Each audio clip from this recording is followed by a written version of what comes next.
Hello and welcome to the final Making Pieces chess video. I've got to say, whilst making this, I've got a newfound respect for Mrs. Penn and her art skills, because I am not very good at art, but it doesn't matter because it doesn't stop me from trying, and that's what matters. We're going to end up with some pieces that look a little bit like this, and you were correct, those of you who emailed me in, to say that the pieces that were missing, well, Mr. Moore had done the rook, which looks like a castle.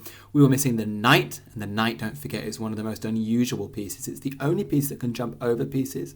We were missing the king, we were missing the queen, and, well, a second knight. Okay, so we're doing today the knight, the king, and the queen. The king, of course, being the most important piece, because without the king, you're not in the game. And the queen being the most powerful piece. So they're three unusual pieces. So how did I draw this? Well, like I say, I'm no artist, so I'm going to do this as simply as possible.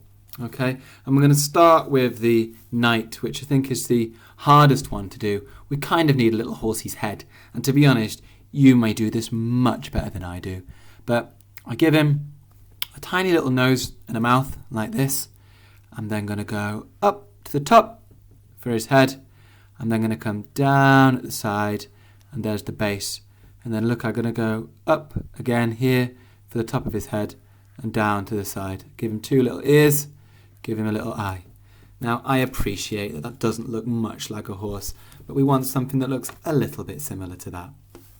And then we've got the queen. Oh my goodness, the queen is a great piece. You're gonna really need the queen in your game. It can go straight, it can go diagonally. It's an absolute killer piece. And don't forget, there's a little trick with the pawns where we can turn them into queens. So for the queen, I'm gonna simply have a base rather like this. Okay, she is a tall figure. Okay, she has a crown on her head. So here I am going to draw the crown.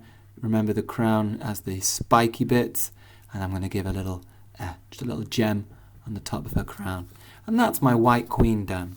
If that was your black queen, because remember you're going to need two queens, one white queen, one black queen.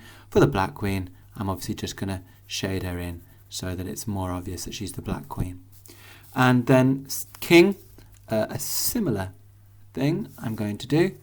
A nice long tall body, and give him a slightly different crown.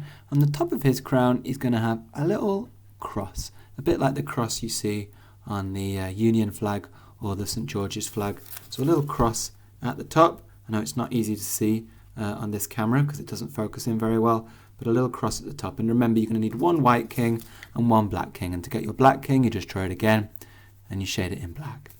So I'll just try drawing a horsey one more time and see if I can actually get a good one. So I'm going to do a little horsey nose like this. I'm going to do a little base to my horse, up, give some horsey ears, and there's the eye.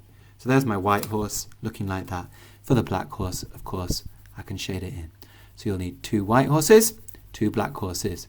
You'll have two white rooks, two black rooks. You'll have two white bishops and two black bishops. You'll have one white queen, one black queen, one white king, one black king. And of course, you'll have 16 black pawns and 16 yellow pawns. We'll talk all about placement of these pieces in next week's video. And my little question for you, ready for next week, if you want to email me with an answer. How do I know where to place my king and queen? How do I know where to place my king and queen? When you do cut these out very carefully with your scissors, make sure that you don't just leave them as a square, but remember to cut around so that they are actually smaller than the squares on our chessboard like that. And then you'll be left with some pieces that look a bit like that. There's my small knight, and he can fit onto the square. There is a small pawn that can fit onto a square, and here's a couple more pawns that I've done earlier. Okay, so we'll talk about placement, we'll talk about moves next week, and your little challenge, how do I know where the king sits? Off you go.